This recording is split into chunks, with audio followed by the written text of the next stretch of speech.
نگران حکومت نے ملکی معیشت کی بحالی کے لیے منصوبہ تیار کر لیا، جس کے تحت بڑے اور مقتدر حلقوں پر ٹیکسوں میں اضافہ، اخراجات میں کمی اور توانائی کے شعبے میں بے انتظامی کو بہتر بنانے کے ساتھ ساتھ نجکاری پر بھی توجہ دی جائے گی۔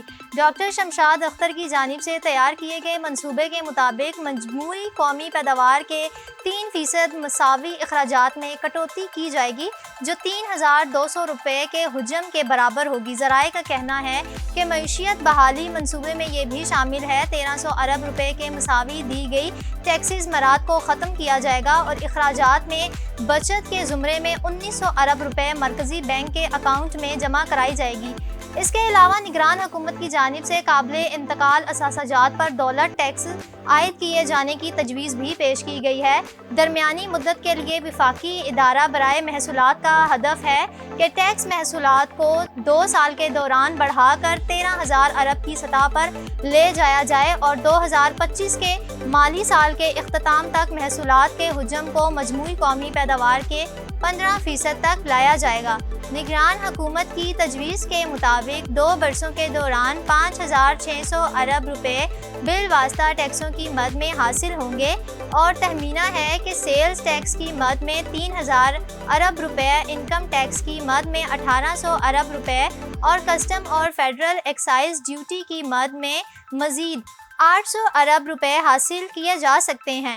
حکومتی ذرائع کے مطابق نگران وزیر خزانہ ڈاکٹر شمشاد اختر کی جانب سے معاشی بحالی کا یہ منصوبہ کابینہ کمیٹی برائے معاش بحالی کے اجلاس میں پیش کیا گیا تھا، جسے کمیٹی نے منظور کر لیا اور اب سے سینٹ کی قائمہ کمیٹی برائے خزانہ میں پیش کرنے کے علاوہ نگران وزیر اعظم انوار الحق کاکڑ کو بھی پیش کیا جائے گا۔ ذرائع کا مزید کہنا تھا کہ کابینہ کمیٹی نے زرعی شعبے پر مزید ٹیکس اور FBR کے جانب سے قابل انتقال اثاثوں پر ویلتھ ٹیکس کے نفاذ کی بھی تجویز پیش کی گئی۔ واضح رہے کہ ان تمام ٹیکسوں کے نفاذ کے لیے عالمی بینک پہلے بھی زور دیتا رہا ہے، تاہم آئینی مشکلات کے باعث نگران حکومت صرف قابل انتقال اثاثہ جات پر بھی ٹیکس نفاذ کر سکتی ہے۔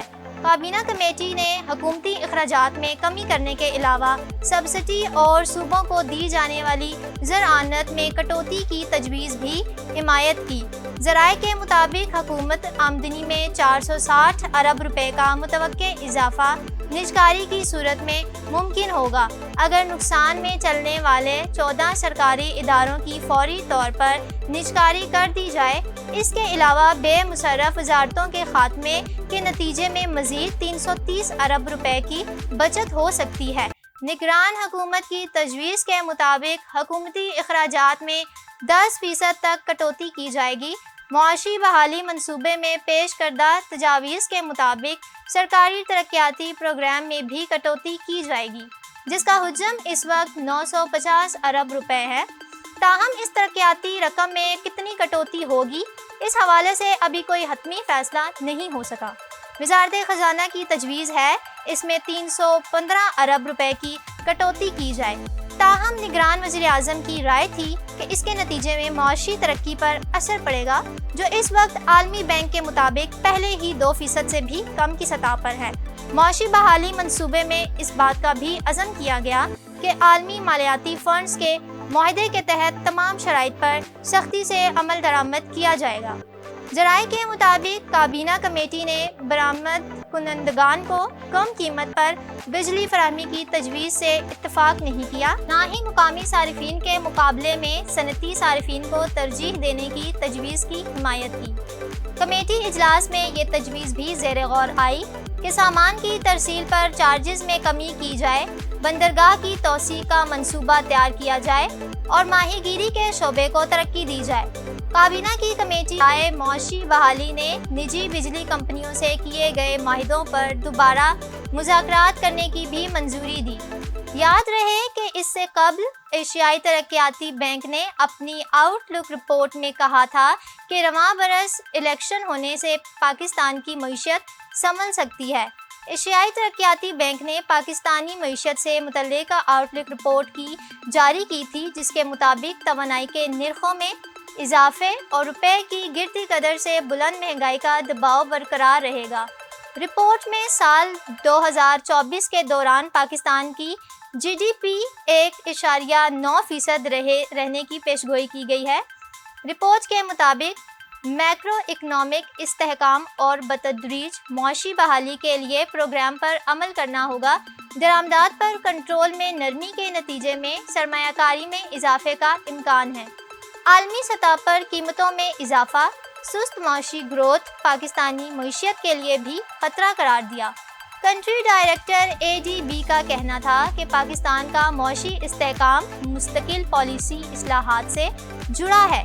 پاکستان کے لیے زیادہ سے زیادہ مالیاتی نظم و ضبط مارکیٹ بیس ایکسچینج ریٹ اہمیت رکھتا ہے۔ ADB نے توانائی شعبے اور دیگر سرکاری اداروں میں تیز اصلاحات پر بھی زور دیا۔ اصلاحات میں تیزی سے پیش رفت معاشی ترقی کی بحالی کے لیے ضروری ہے۔ سماجی اور ترقیاتی اخراجات کے تحفظ کے لیے بھی کلیدی حیثیت رکھتی ہے۔ ایشیائی ترقیاتی بینک نے اپریل 2024 تک معاشی ایڈجسٹمنٹ پروگرام پر عمل درآمد ناگزیر قرار دے دیا ہے۔ تاہم ADB کا کہنا ہے کہ اس سال مہنگائی 29.2% سے کم ہو کر 25% پر آ جائے گی۔ اس کے علاوہ رپورٹ میں یہ بھی کہا گیا تھا کہ عام انتخابات سے سرمایہ کاروں کا اعتماد بحال ہوگا۔ اس طرح کی مزید ویڈیوز دیکھنے کے لیے ہمارے چینل سبسکرائب کرنا مت بھولیے گا۔